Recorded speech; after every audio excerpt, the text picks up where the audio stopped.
দক্ষিণ ভারতের এমন একটা যুদ্ধের কথা বলবো আজ, যেটা আমরা প্রায় ভুলেই গেছি। কিন্তু এই যুদ্ধটাই একটা বিশাল সাম্রাজ্যের ভাগ্য লিখে দিয়েছিল। চলুন তাহলে শুরু করা যাক সেই গল্প। আচ্ছা, আধুনিক ভারতের আসল লড়াইটা ঠিক কবে শুরু হয়েছিল বলতে পারেন? শুনলেই সবার আগে পলাশী যুদ্ধের কথা মাথায় আসে, তাই না? কিন্তু আসল গল্পটা শুরু হয়েছিল তারও অনেক আগে, এমন একটা সংঘাত দিয়ে যা ভারতের ইতিহাসকে পুরোপুরি ঘুরিয়ে দিয়েছিল। তো এই পুরো ঘটনার কেন্দ্রবিন্দুটা কোথায় ছিল? জায়গাটা হলো দক্ষিণ ভারতের করমণ্ডল উপকূলের কর্ণাটিক অঞ্চল।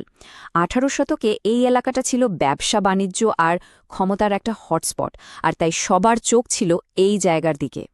কিন্তু প্রশ্ন হলো, এই লড়াইটা বাঁধল কেন?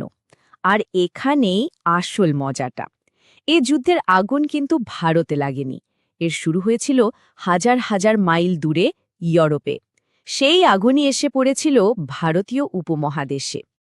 তো এই খেলার মূল দুই খেলোয়াড় কারা ছিল? একদিকে ছিল ব্রিটিশ ইস্ট ইন্ডিয়া কোম্পানি, যাদের ঘাঁটি মাদ্রাজে, আর তাদের গভর্নর ছিলেন নিকোলাস মোর্স। আর অন্যদিকে ফরাসি ইস্ট ইন্ডিয়া কোম্পানি, পন্ডিচেরিতে। তাদের নেতৃত্বে ছিলেন জোসেফ ফ্রান্সোয়া ডুপ্লেক্স, এক কথায় এক অসাধারণ স্ট্র্যাটেজিস্ট। দুটো শক্তি তৈরি হচ্ছিল একটা বড়সড় লড়াইয়ের জন্য। এই সংযোগটাই বুঝতে হবে। তখন ইউরোপে চলছিল অস্ট্রিয়ান সাকসেশনের যুদ্ধ, মানে ব্রিটেন আর ফ্রান্স সেখানে একে অপরের বিরুদ্ধে লড়ছিল। আর তাদের সেই পুরনো শত্রুতা কি শুধু ইউরোপে আটকে থাকবে? একেবারেই না। সেই যুদ্ধের ঢেউ এসে লাগল ভারতেও, আর তাদের বাণিজ্য কুঠিগুলো হয়ে উঠল এক একটা রণক্ষেত্র। যুদ্ধের প্রথম চালটা কিন্তু বেশ বড়সড় ছিল, আর চালটা দিয়েছিল ফরাসিরা।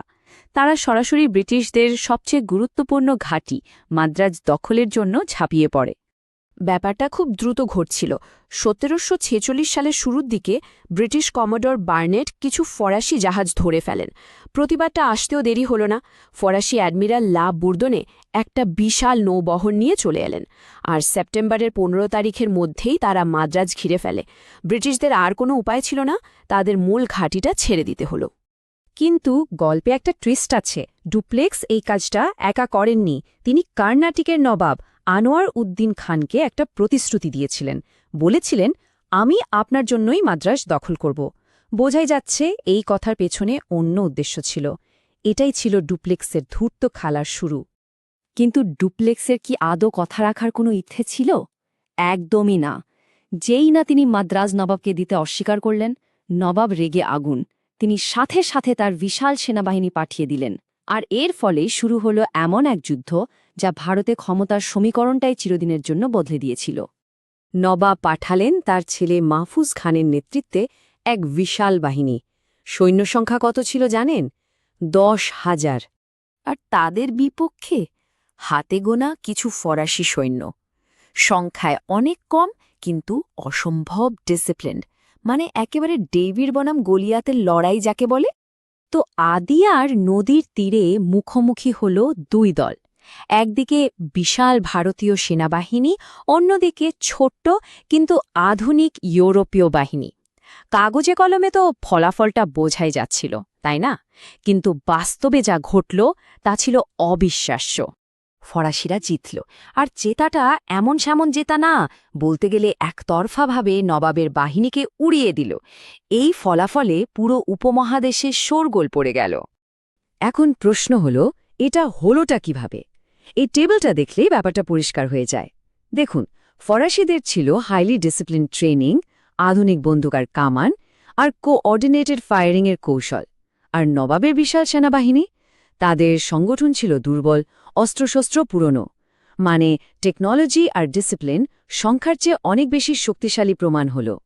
কিন্তু ডুপ্লেক্সের খেলা শুধু যুদ্ধক্ষেত্রেই শেষ হয়ে যায়নি। তিনি ছিলেন কূটনীতি আর বলা ভালো প্রতারণার একজন মাস্টার। চলুন দেখা যাক এরপর তিনি কি চাল চাললেন। ডুপ্লেক্সের পরের টার্গেট ছিল ব্রিটিশদের আরেকটা ঘাঁটি, ফোর্ট সেন্ট ডেভিড। কিন্তু সমস্যা হল, এবার নবাব ব্রিটিশদের পক্ষে। তো ডুপ্লেক্স কি করলেন? তিনি আবার সেই পুরনো চালটাই চাললেন। নবাবকে আবার প্রতিশ্রুতি দিলেন যে দুর্গ দখল হলে সেখানে নবাবেরই পতাকা উড়বে। আর নবাব আবারও তার কথা বিশ্বাস করে ব্রিটিশদের দিক থেকে সমর্থন তুলে নিলেন। ব্রিটিশরা একদম একা হয়ে গেল। অন্যদিকে ব্রিটিশদের অবস্থাও খারাপ হচ্ছিল। তারা ফরাসিদের রাজধানী পন্ডিচেরি আক্রমণ করার একটা বড় সড় চেষ্টা করেছিল, কিন্তু সেটাও ব্যর্থ হয়। ফরাসিরা সে আক্রমণ আটকে দেয়, মানে আরও একটা জয় ফরাসিদের ঝুলিতে। তো দেখে তো মনে হচ্ছে ফরাসিরা সব দিক থেকেই জিতছে, তাই না? কিন্তু মজার ব্যাপার হলো এই যুদ্ধের শেষটা ভারতে হয়নি। এর ভাগ্য নির্ধারিত হয়েছিল সম্পূর্ণ অন্য এক জায়গায়, আর আসল ফলাফলটা কোনো কাগজে লেখা ছিল না। সালটা ছিল ১৭৪৮। ইউরোপে যে যুদ্ধটা চলছিল সেটা শেষ হলো। ট্রিটি অফ এক্সলা-শাপেল নামে একটা শান্তি চুক্তি সই হল। আর যেহেতু ইউরোপে যুদ্ধ শেষ, তাই ভারতেও ব্রিটিশ আর ফরাসিদের যুদ্ধ থামিয়ে দিতে হল। তাহলে চুক্তির শর্ত কি ছিল? সোজা কথায় একটা বিনিময়। ফরাসিরা ভারতে যে মাদ্রাজ দখল করেছিল সেটা ব্রিটিশদের ফিরিয়ে দিল, আর তার বদলে ব্রিটিশরা উত্তর আমেরিকায় ফরাসিদের লুইসবোর্গ দুর্গটা ফিরিয়ে দিল। মানে বাইরে থেকে দেখলে মনে হবে সবকিছু আগের জায়গাতেই ফিরে গেল, কিন্তু আসল খেলাটা ছিল অন্য জায়গায়। এই যুদ্ধের আসল শিক্ষাটা কি ছিল? প্রথমত, এটা প্রমাণ হয়ে গেল যে ইউরোপীয় সামরিক কৌশল ভারতীয় কৌশলের চেয়ে অনেক এগিয়ে।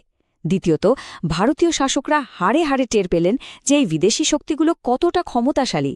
তৃতীয়ত, ইংরেজ আর ফরাসিদের লড়াই কিন্তু থামল না, বরং আরও বেড়ে গেল। আর সবচেয়ে বড় কথা, এই যুদ্ধটাই ছিল ভারতে ব্রিটিশ সাম্রাজ্য গড়ে ওঠার পথে প্রথম ধাপ। তাহলে ব্যাপারটা কি দাঁড়ালো? চুক্তি অনুযায়ী হয়তো সবকিছু আগের মতো হয়ে গিয়েছিল, কিন্তু ক্ষমতার খেলার নিয়মটাই পুরোপুরি বদলে গিয়েছিল। প্রশ্নটা হলো, তাহলে আসলে জিতলটাকে? ফরাসিরা তাদের সামরিক শক্তি দেখিয়েছিল ঠিকই, কিন্তু ব্রিটিশরা সেই শিক্ষাটা তাদের চেয়েও ভালোভাবে নিয়েছিল।